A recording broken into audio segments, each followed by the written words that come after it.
There's one. Egypt is one. Right. Okay. Right, Michael, you can go.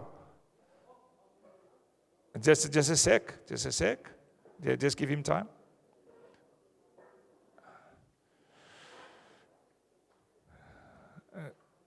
Right, and it's on. Okay. Yes. Yeah, I want to ask something in the real life.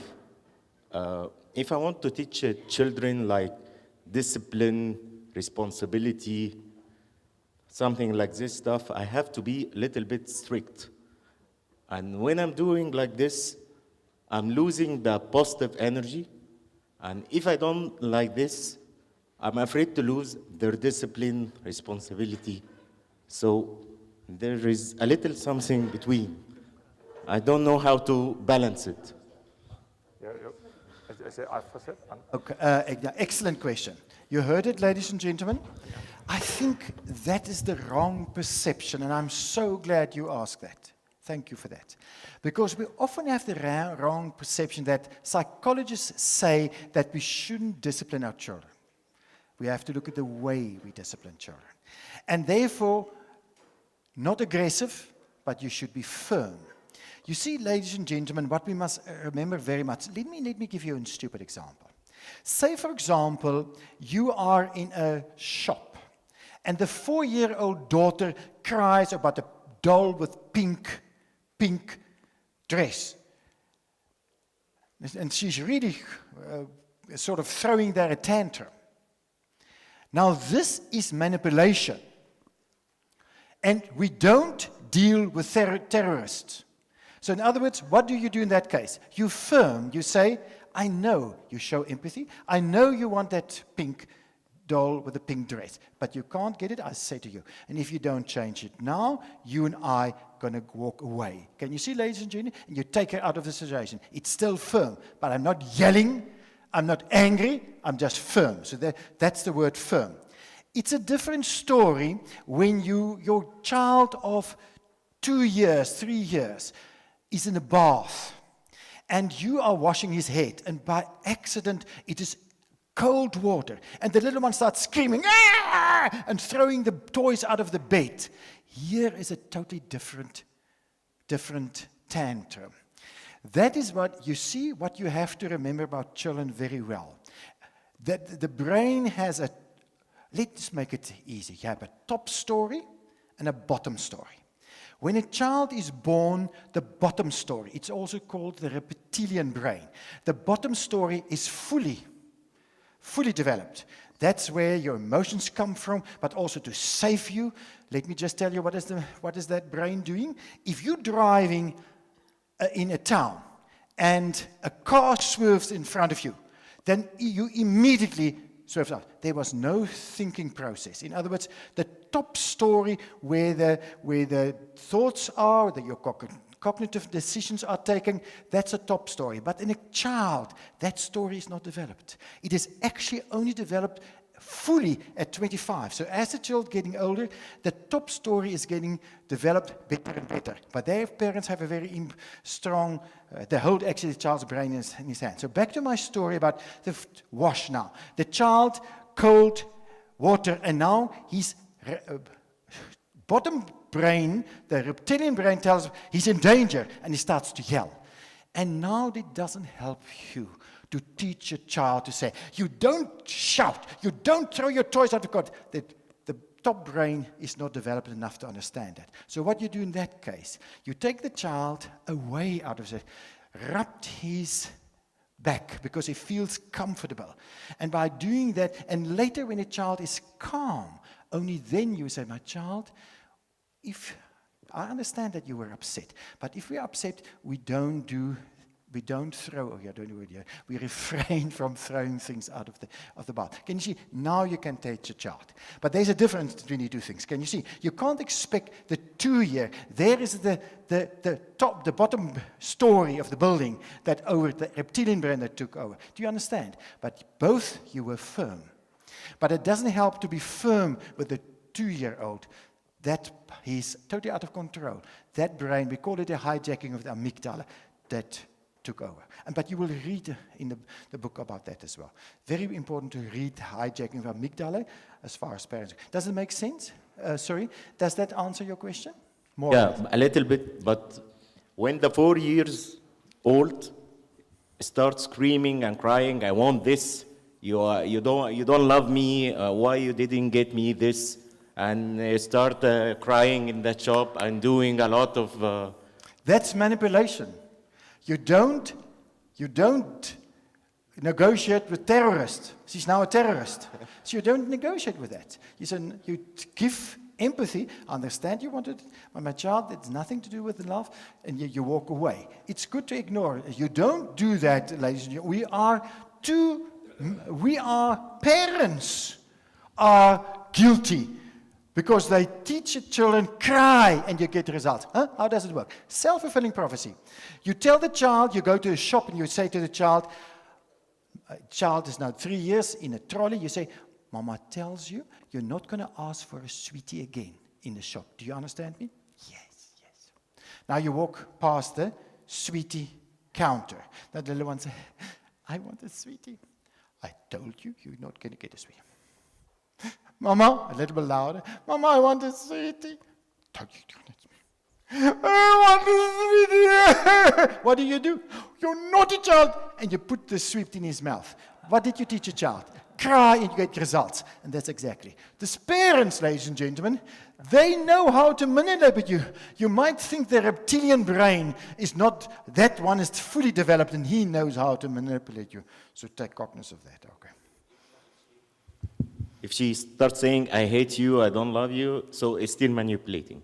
Still I'm not imposing any negative... No, not at all. No, that's her way of showing her anger, but you must therefore take her away and ignore that. But don't now say, I hate you as well. Please don't do that. Okay. That's not the way you're going to be firm. Okay. We must not forget to ask your question that you had here as well, because I'd like to do this. But I think now there's a question. China? Yeah. In China, recent 10 years, we find a very sad thing is some people, some older couples, when their kids grow up, when their kids enter the university, they're divorced a lot.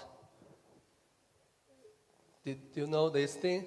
When the couples, old couples, when their kids grow up, until enter the university, then they divorced. Oh, divorce. Before they divorce. The couples divorce when the kids go to university. Yeah, Because why they at that age, in their last long marriage time, they can bear each other.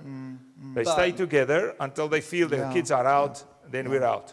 Yeah, I see each other, they harm each other very deeply.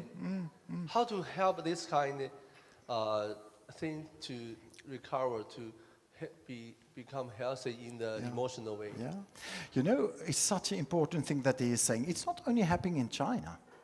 It's happening right through the world that parents stay together despite the fact that the marriage is not working anymore.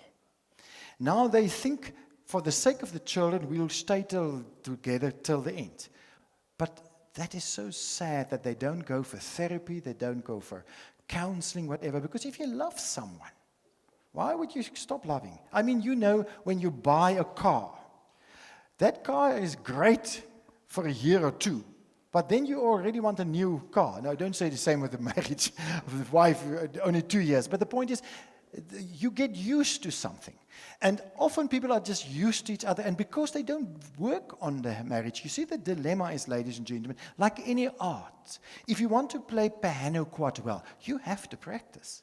But you and I give enough time at times on the upbringing of our children, but not on marriage. So that I understand that happens at times. And now these children stayed in this unhappy marriage for many, many years.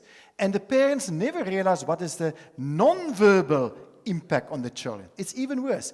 Ladies and gentlemen, I'm one of those psychologists, and I know that I'm not sure whether it's biblical, but I get to the point where as the marriage is not working, you prayed about that, you went for counseling, all that, and it's not working. Divorce. Get rid, but then don't be angry with each other. Because, ladies and gentlemen, I pick up so many people that have anger after a marriage. And that is so important. You drink poison, and you think the other person is going to die. Just a quick story about this anger after divorce. Leonardo da Vinci worked for quite a number of years on the Last Supper. And he used a guy with a beautiful facial expression to be painted as Jesus. And right for 3-4 years, he was looking for a guy with an ugly face to be painted as Judas. And one evening, he was walking in Rome, and he fell over a drunkard that was lying there. And the guy lifted his head and realized, wow, this is my face of Judas. And he said to the guy, can I ask you a favor? Can you come and say, I want to paint you as Judas? Then the guy started to cry. I said, but I forgot to, you don't have to cry. I'll pay you for that. He said, it's not why I'm crying. 4 years ago, you painted me as Jesus, but now you want to paint me as Judas. But let me tell you what happened in my life. My family treated me so badly, and I have so much anger in my life that I never forgive and forget what they did to me. You see, ladies and gentlemen, a message that we must get across after a divorce. If you don't forgive and forget, you change from a Jesus figure to a Judas figure. And that's important for us as Christians to remember it. Remember, forgiveness is never for the other person, it's for yourself. So I believe that is in South Africa the same thing. People stay together to the detriment of their children instead of working on the marriage, which is what's more important. Can I add something there in relation to what we heard earlier from Pieter? And that is, years ago, I was filled with pride and self-centered and so on, and I thought my wife is just not good enough. And then God, it didn't take a long time, fortunately, short time, God trained me extremely hard. And He trained me in the things that we've heard this morning. Do not get up in the morning and say good things about myself, but He said, I will never listen to you, you will never pray, unless you say good things about Jenny. So for 30 days, I had to say a good thing about Jenny before I could pray. So before I could say, good morning, Jesus, I would say, good morning, Lord. Can I say something good about Jenny? Jenny is, and then Lord said, okay, now I take my fingers out of my ears, now I will listen to you. Yeah. For 30 days. After 30 days, He gave me 30 more days. So I learned to mention 60 great things about my wife in that period of time. So that means every morning when I get up and I say I'm a child of God, I say she's a daughter of God. So I trained my mind to think differently about her. Yeah. And I think from this morning, this is a great thing for any marriage struggling. Unless they do that, sorry, it won't fix. But it's a training of the mind. It's so important what they say. I know there's someone else who wants to ask a question as well. But the gentleman here in front asked a very important question, which is very much around what Cassie just said. You see, ladies and gentlemen, he said that his wife, every morning, and she has a lot of pain in the body, but every morning she says, oh, my body pains. It's really dreadful. And then he said, but you mustn't say, you must be positive. Say, you don't know I have a lot of pain. You see, ladies and gentlemen, it might be true. Of course she has a lot of pain. But the point is, if you start saying to yourself, my body is fine, I'm okay, I feel good, you are building those brain cells. And these positive brain cells are then, in the end, almost getting rid of the negative. It works with the dendrites and synapses, but you don't have to know that. It are actually getting rid of the negative things. The same thing what Cassie just said. I mean, ladies and gentlemen, let's be honest with. I work with people, males. Ooh, we have big egos. We have big egos, but actually small. Big egos, but there's actually small. And here around about 45, 50, then your wife doesn't look that good enough. My goodness, because you look so stupid. Because you, And now you started looking around. It is so important what he said this morning. You can change. It's a human weakness in us. Of course, all the ladies' fault because they ate us out of paradise. It's not our fault that we have this weakness. No, I'm just joking. It's not true. The sin came in the world when Adam ate the fruit. But the point is, ladies and gentlemen, you can do so much with your brain. And that's why in the Bible there is so much emphasis on change your thoughts and your life's going to change. And why don't you do that as a family? Every morning, why everyone says just something positive. I, for example, I wrote just a book, but that's only in Afrikaans, Die Gelukkige Kind. The Happy Child is published 2-3 weeks ago. And I said there, why should parents, what you should do is actually every day, make boxes in front of everyone's door. Father's door and father, mother's door, and that everyone just post one positive thing to each other every day. Why don't you do that and start with that thing? Like we have to start, ladies and gentlemen, spread the good news to everyone. Okay, sorry, but I just thought it was such a great question that this gentleman asked. Sorry, anyone else? Good. Yes. Yeah, thank you for your excellent presentation. And we Sri Lankans decided that we will invite you for a psychological comedy in Sri Lanka. Thank you. I will come. Yeah, I have two questions, and this is was from the group event. And I have come across people like this saying, I'm utterly lost, marrying the wrong girl. So I have been counseling them, but most of them are really not coming up well because of that deeply rooted negativity. So I think I understood that it's not enough to say, oh, go to the Bible, and this is what the Bible says, and have the positive mind. So I understood that there is a process. So if you have counseled cases like that, how do you have gone through that process and your experiences? And the second thing is we have another thing in the world called positive thinking. So what they say is name that and claim it. And we have that Christian version also, the prosperity gospel. They say claim that, name that and claim it. I'm going to marry this girl and she should be white and those things.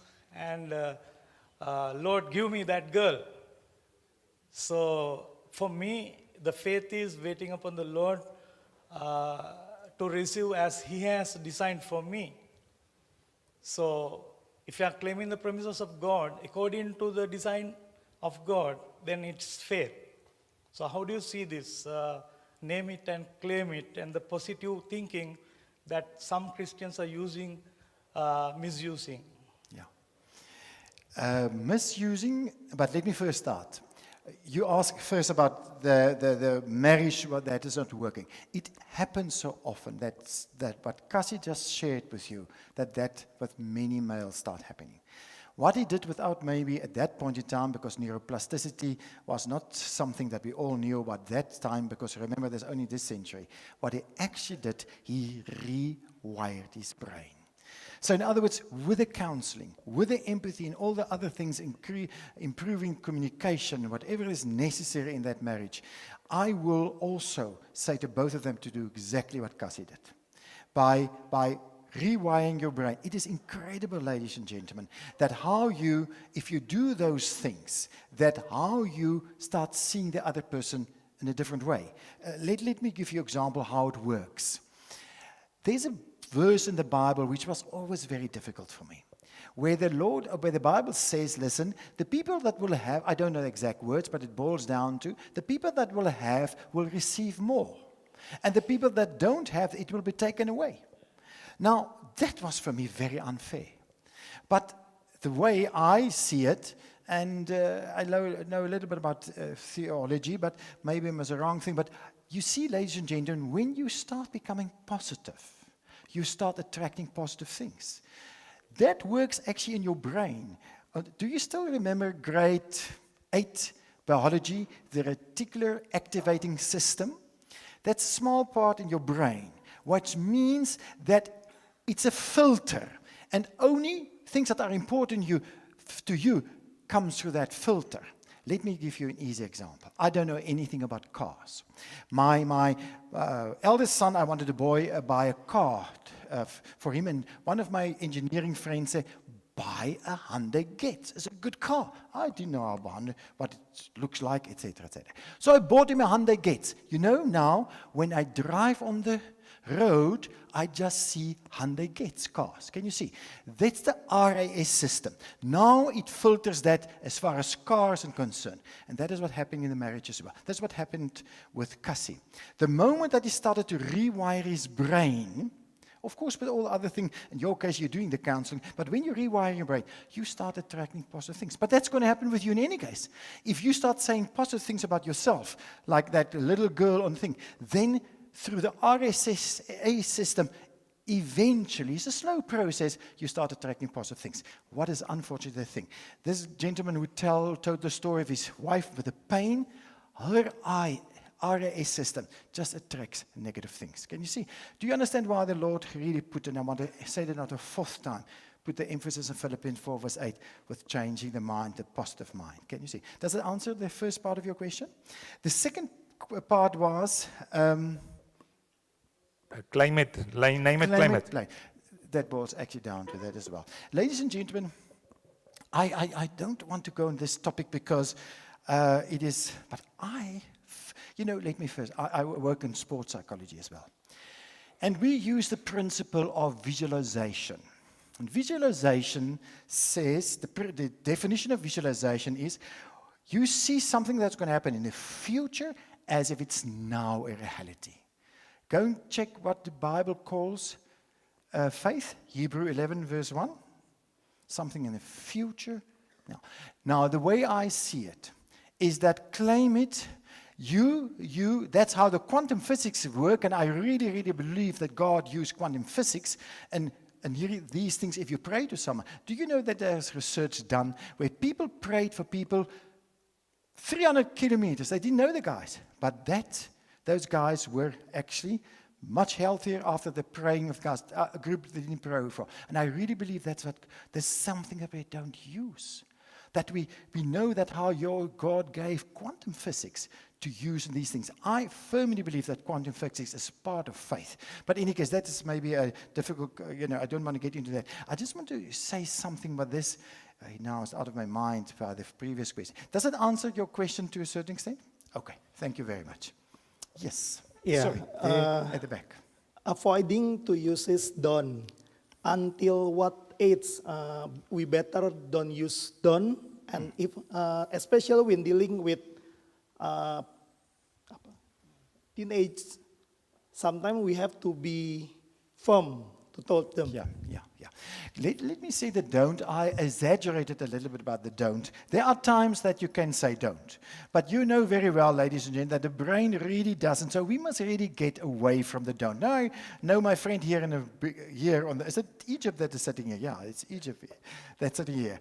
You're not we're better than you in hockey. Huh? Yeah. You might be better in football, but better. I'm just joking. Ladies and gentlemen, that's part of the firm thing. I was busy with that don't thing. So the point is rather rephrase things to get away from the don't thing. And that's why also, ladies and gentlemen, say, for example, back to you both of your questions. Let's say your child says, listen, Papa, I want to play longer tonight. You say, for example, it's a Thursday night, my child, yes, you can play longer, but not tonight. Tomorrow evening is Friday, because Saturday you don't have to school, then you can say longer. So in other words, to get away from always say no. There are times that you say no. But we must also be careful just to say always no. But the reason is just quicker to say no. But it's better to do that way, that you say actually yes, but you say actually no. Do you understand? So that's the same thing that you do with a don't. Rather rephrase it in a more positive way than using that. Okay. Sorry, James. A child manipulates only because child did not get what she really needs to get from dad. 2, dad also used corruption and bribery without giving time to the child. When it suits him, he gives lollipops, iPad. So he teaches the child manipulation. Yeah, I work with a lot of children, so I work on the basis that children are always right and only corrupted by adults. Adults. I agree to a really great extent with you. Ladies and gentlemen, we teach children to become naughty. Remember that children want to have attention. But because we don't have time, we only give that little bit of time. And now the children really sort of start becoming naughty to get your attention.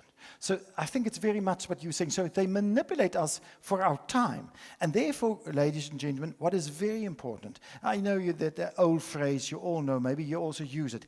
Love is spelled Time. Time, ladies and gentlemen. We must remember that. And children, what is said so rightly, become naughty to have our attention. And that's why it's so important that you also have to learn how to praise your child. There is a very descriptive way of praising your child. You know, you have to look out for situations where you can praise your child. You don't always have to just to say, affirmations is a different story. I'm friendly, I'm caring, I'm beautiful, all those things. But when you praise your child, praise the deeds. Let's take the negative thing first. Say, for example, the way you criticize your child, if I would say, let's say you have a landline, you're talking to your mother, and you would say to your child, and the child is playing with the telephone cord, your 3-year child, you say, you're naughty, I can't hear what the child is saying. Can you see? Now that's bad for the child's self-esteem. But what is the right way of doing it?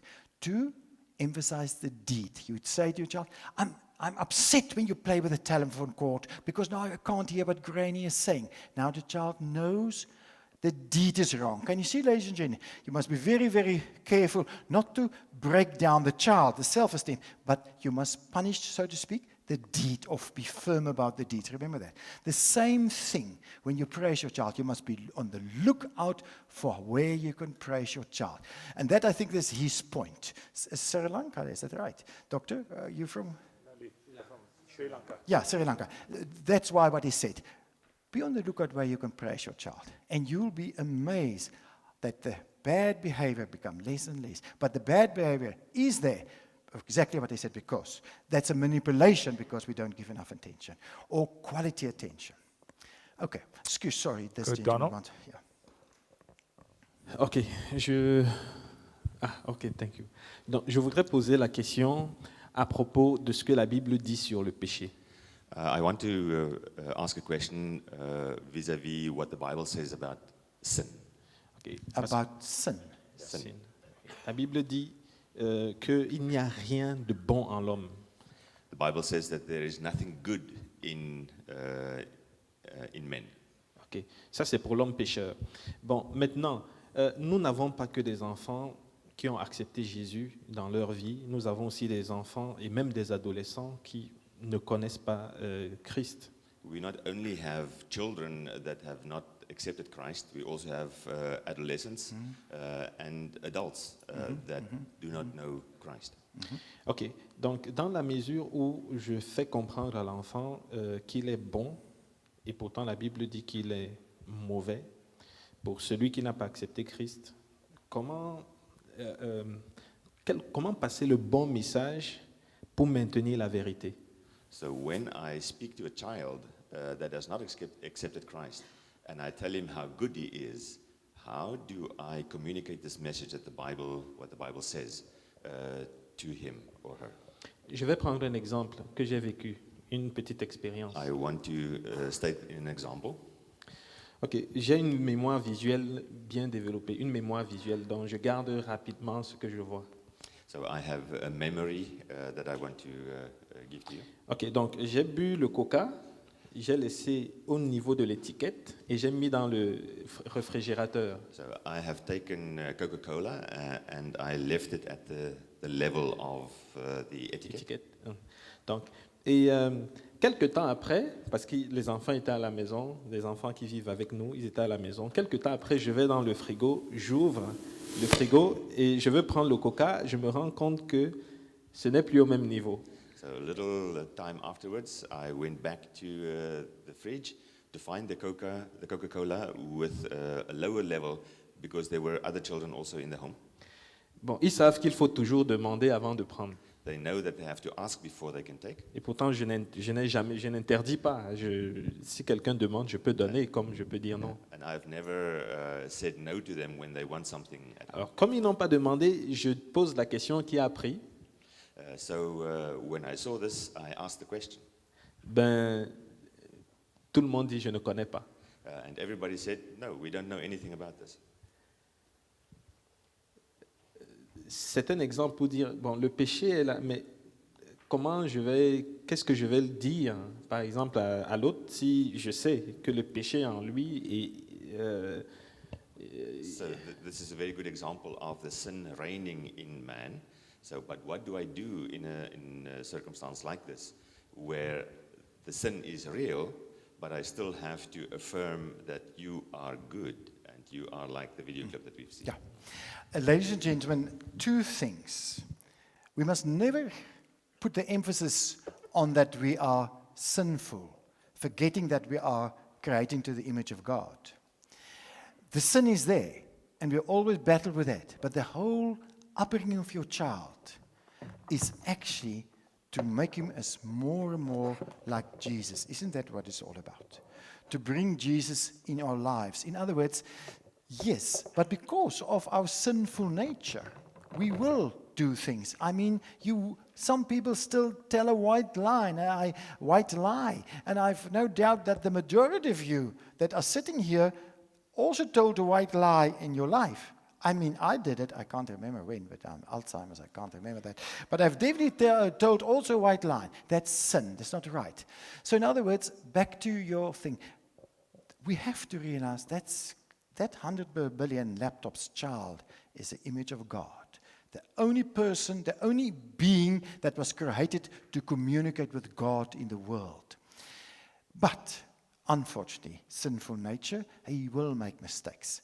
So that's the way I'm going to handle that. There is no, if that's in your house, the rule that they should ask for the permission to drink the Coke, then you have to talk about with the whole group of 5 or 4 children, whoever, and said, I'm really disappointed that you took that Coke, despite the fact that you know that I would have said yes if you just would have asked me. But that is part of being human, sinful human, or unfortunately. But you still have to address that. But that's now the way you address it. So in other words, I think here the discipline is in the way you do it, but also bearing in mind, don't put the emphasis too much on the sin part, forgetting that this child is the image of God, and we still make mistakes because we're here. I mean, we still, when a taxi drives in front of her, we use a wrong finger at times. Not sure really, you also use in your country a wrong finger. I won't show you which finger we use in South Africa. But in any case, does it to a certain extent answer your question? Yeah. Can I, in the theological sense, can I just emphasize this? Please. You see, here we are. This is Cassie. He is sinful, flesh-driven person before he meets Jesus. Then Jesus comes before I was born, and he recreates Cassie. So this is Cassie in Jesus. This is reconciled us with God. 2 Corinthians 5. Is that right? So he created my future for me, my perfect future. Is that right? So sanctification is where this, my perfect future, takes over this Cassie. Starts to reign over him. That's sanctification. Our problem is, so both realities are true. We are sinners and we are redeemed in Christ. But the problem, and this is the point here, we try to beat the hell out of this guy instead of inviting the heaven into this guy. You understand? And I think this is what you are saying.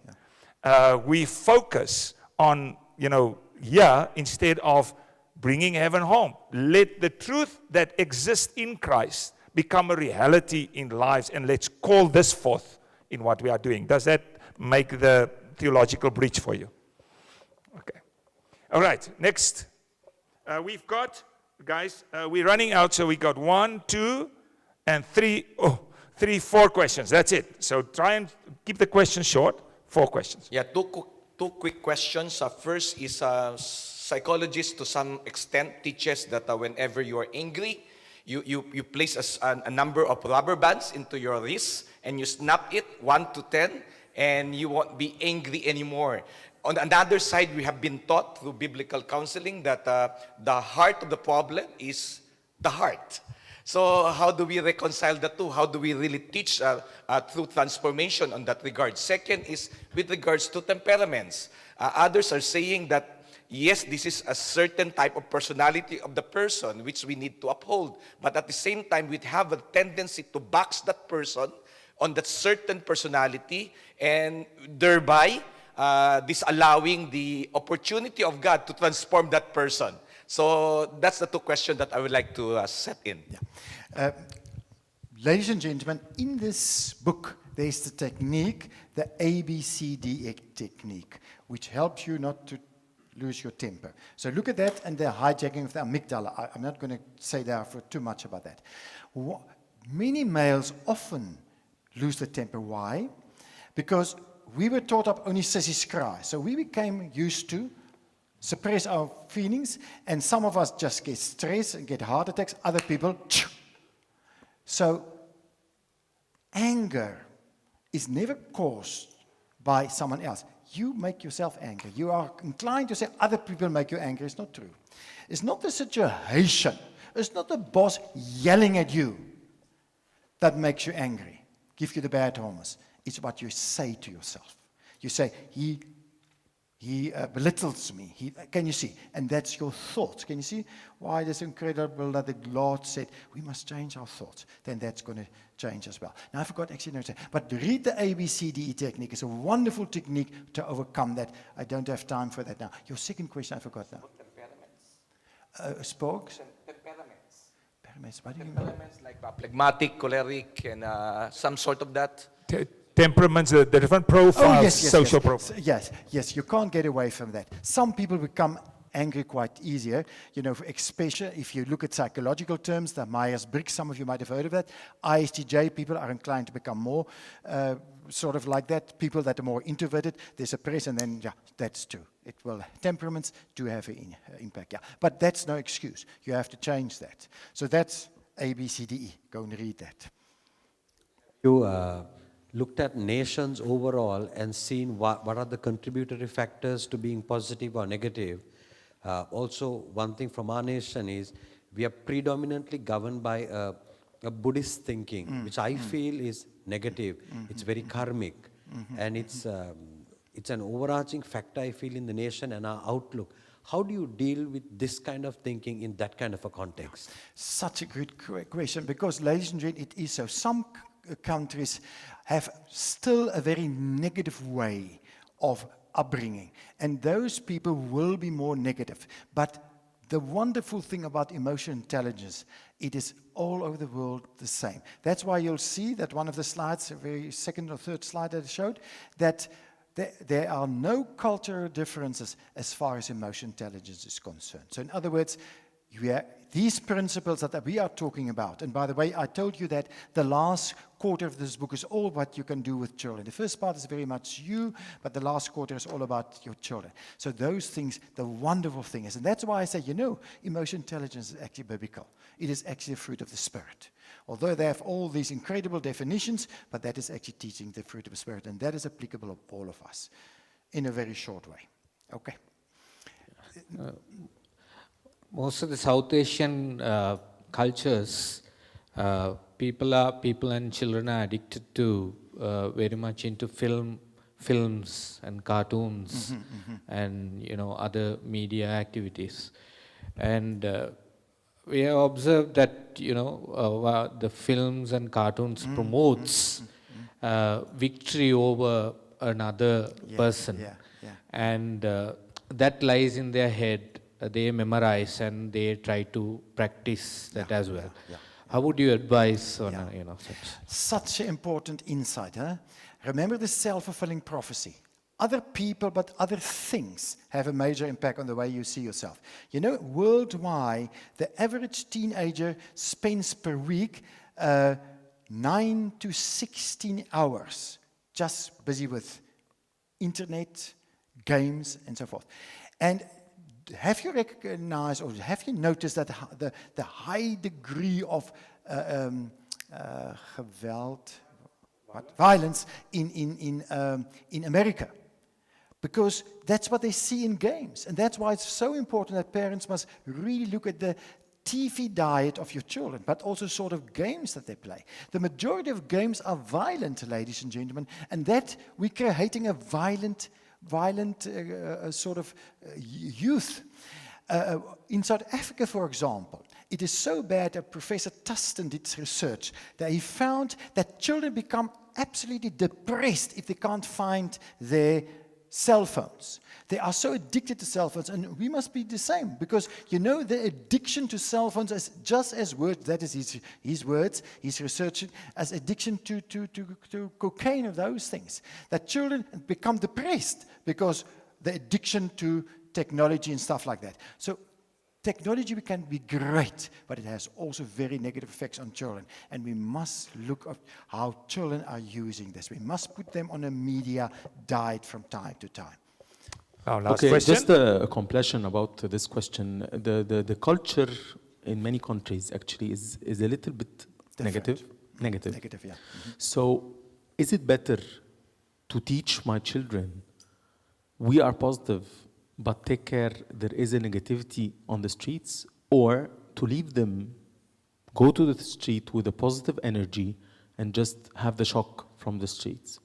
So I'm scared if I'm telling them that be aware, we are very positive people, we smile all the time, and we are dealing with the people with a smile, and then they are going to the school and there is a bullying children there, and they tell them bad things about themselves, and they are hurt inside, and all these things. Should I tell them, be aware, you will find these examples in the community, or I just leave them and hear them to experience it, or and hear them when they come back and when they go to sleep or something? What a valuable question.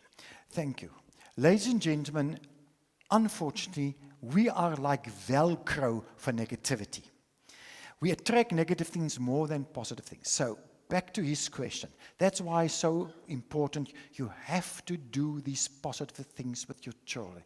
You have to teach them to become positive. You have to convey it over and over. And there are a lot of things you can do. I wish we had more time to share that.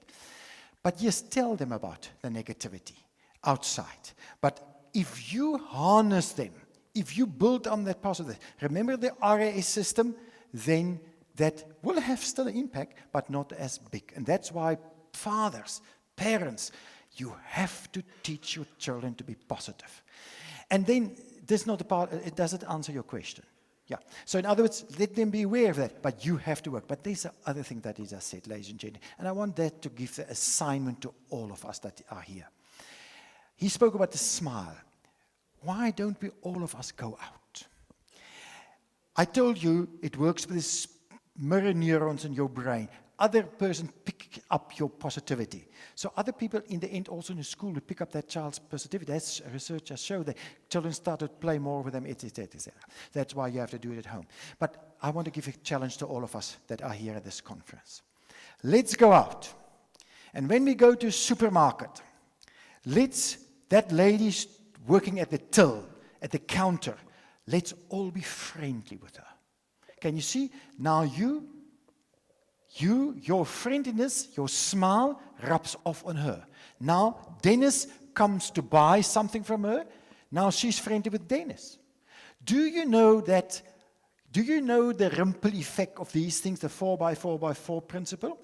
That if you have an impact on one person, that person has got impact on 4 other people. That on 4 other people. So you are, and then 4 other people. You are affecting 64 people without you even knowing the people. So why don't we do the small thing that this guy just mentioned as we as people that here decide we're going to become the light in the world that God asked us to do. And we do just this little small thing. When we go to the supermarket, we're friendly. Normally they have the name cards on it. Speak friendly with that person. And you spread the friendliness for the world. And later the people see, but we as Christians are different in the end. But unfortunately, we don't look different, which is a really insult on Christianity? Good question. Thank you so much. I think this is appropriate to therefore finish with this one. Si no le ayuda a la fábrica, el camión lo está. Ayuda, dame un saco y me caí al suelo. Yo ya cogí los sacos los arrastrados. Que ayúdame el camionero. Todavía está ahí por ahí. Pararon por una hora para que le dieran el bocadillo. El camionero salió a la moto de los de Valencia. Okay, so the message is clear. Smile. Smile. That was smile. Egyptian, and we all understood that. It was Egyptian. Just, yeah.